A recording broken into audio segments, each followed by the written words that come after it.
Hi hello. അപ്പോൾ കണ്ണൻകുട്ടിയും കല്യാണിക്കുട്ടിയൊക്കെ ready ആയിരിക്കുന്നതേ രാവിലെ തന്നെയാണ് കേട്ടോ. ഞങ്ങളൊരു കുഞ്ഞ് യാത്ര പ്ലാൻ ചെയ്തിട്ടുണ്ടായിരുന്നു. ഓണത്തിന് എങ്ങോട്ടും അങ്ങനെ പോകാനൊന്നും പറ്റില്ല, പോയത് നമുക്കത്ര സുഖമൊന്നും ആയിട്ടുണ്ടായിരുന്നില്ല. അപ്പോൾ മക്കളെ സംബന്ധിച്ചിട്ട് നമുക്കൊന്നും കിട്ടാത്ത കുറേ കാര്യങ്ങളാണ് ഇങ്ങനെ യാത്ര പോകാമെന്നൊക്കെ ഉള്ളത്. അപ്പം ഞാനൊക്കെ മാക്സിമം പോയിട്ടുണ്ടെങ്കിൽ നമ്മുടെ ചെറുപ്പത്തിലേക്ക് തൃശ്ശൂർ അങ്ങനെയൊക്കെയാണ്. അച്ഛൻ സൂ കാണിക്കാൻ കൊണ്ടുപോകും, അവിടെ വല്ല സർക്കസ് ഉണ്ടെങ്കിൽ അങ്ങനെ ഒന്ന് കൊണ്ടുപോകും.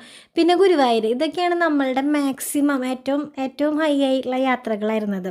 അപ്പോൾ അതിൽ കൂടുതൽ യാത്രകളൊന്നും നമ്മൾ ചെയ്തിട്ടില്ല. പിന്നെ ഞാനൊരു 8ാം ക്ലാസ്സിലും 10ാം ക്ലാസ്സിലെ ടൂറ് വിടുമെന്ന് നിർബന്ധം പറഞ്ഞിട്ടുണ്ടായിരുന്നു. അതിൽ മുൻപുള്ള ക്ലാസ്സുകളിലൊന്നും വിടില്ല എന്ന് പറഞ്ഞിട്ടുണ്ടായിരുന്നു വീട്ടിൽ നിന്ന്. അങ്ങനെ വാശി പിടിച്ചൊക്കെ 8ാം ക്ലാസ്സിൽ കാര്യം സാധിപ്പിച്ചെടുത്ത് വീഗാലാൻഡിലേക്കാണ് അന്ന് പോയത്. പിന്നെ 10ലൊരു ചാൻസ് മുന്നേ പറഞ്ഞു വെച്ചതുണ്ടല്ലോ എന്ന് വിചാരിച്ചിട്ട് 10ലേക്ക് ഇങ്ങനെ വെയിറ്റ് ചെയ്തിരുന്നു. 10ലും പോയത് വീഗാലാൻഡിലേക്ക് തന്നെയായിരുന്നു. അങ്ങനെ 2 വീഗാലാൻഡ് യാത്രകൾ അങ്ങനെ നടത്താനായിട്ട് പറ്റി. അപ്പോൾ നമ്മൾക്ക് കിട്ടാതിരുന്നിട്ടുള്ള പല കാര്യങ്ങളും നമ്മുടെ മക്കൾക്കെങ്കിലും കിട്ടണം എന്നാണ് നമ്മളെപ്പോഴും ആഗ്രഹിക്കുക, അല്ലേ? അപ്പോൾ അങ്ങനത്തെ ഒരു ആഗ്രഹത്തിൻ്റെ പുറത്താണ് ഇടയ്ക്കിടയ്ക്ക് എങ്ങനെയെങ്കിലുമൊക്കെ കൊണ്ടുപോകുന്നത്.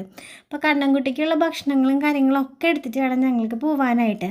കണ്ണൻകുട്ടിക്ക് മാത്രമല്ല, അന്നത്തേക്ക് ഉച്ചക്കലേക്കുള്ള നമുക്കുള്ള ഭക്ഷണം എടുത്തിട്ടുണ്ട് കേട്ടോ.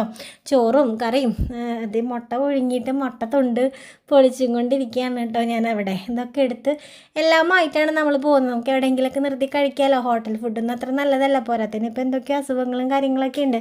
ഇവിടെയാണെങ്കിൽ പനിയൊക്കെ ഇങ്ങനെ മാറി നിൽക്കുന്നേ ഉണ്ടായിരുന്നുള്ളൂ. അപ്പോൾ നമ്മൾ ഭക്ഷണങ്ങളും കാര്യങ്ങളൊക്കെ എടുക്കുന്നുണ്ട് കേട്ടോ. അപ്പോൾ കണ്ണൻകുട്ടിയൊക്കെ ഭയങ്കര സന്തോഷത്തിലാണ് കേട്ടോ യാത്ര പോകാമെന്നുള്ളതിൻ്റെ. കല്യാണിക്കുട്ടിക്ക് എനിക്ക് അത്രയ്ക്ക് അങ്ങോട്ട് ഫീൽ ചെയ്യാറില്ല. അവൾ ഇപ്പോൾ വണ്ടി കയറിയാലാണെങ്കിലും പുറമേ കാഴ്ചകൾ കാണാനൊന്നും അതിനൊന്നും അവൾ മെനക്കെടുന്നത് പോലെ എനിക്ക് തോന്നിയില്ല. ആൾ ചിലപ്പോൾ കാറിലിരുന്നിട്ടും വല്ല ഫോണിൽ നോക്കിയിരിക്കുക, വല്ല പാട്ട് പാടിയിരിക്കുക, അങ്ങനെയൊക്കെയാണ് ആൾ. പക്ഷെ കണ്ണൻകുട്ടി അങ്ങനെയല്ല. അവൻ മാക്സിമം അത് എൻജോയ് ചെയ്യും. പുറത്തേക്ക് നോക്കി നിന്ന് കാഴ്ചകൾ കണ്ടിങ്ങനെ നമുക്കതിനെ പിടിച്ചാൽ കിട്ടില്ല. അപ്പോൾ ബാഗും സാധനങ്ങളൊക്കെ റെഡിയാണ്, ഫുഡ് ഒരു കവറിൽ റെഡിയാണ്.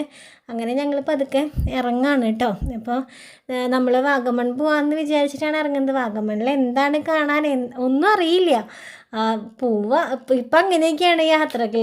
നമ്മുടെ കയ്യിൽ വണ്ടിയുള്ളത് കൊണ്ട് മാത്രമാണ് കേട്ടോ ഇങ്ങനെയൊക്കെ പോകാൻ പറ്റുന്നത്. അല്ല നമ്മുടെ കയ്യിൽ ബൈക്കൊക്കെ ആയിരുന്നെങ്കിൽ നമുക്ക് ഒന്നും നടക്കില്ലായിരുന്നു.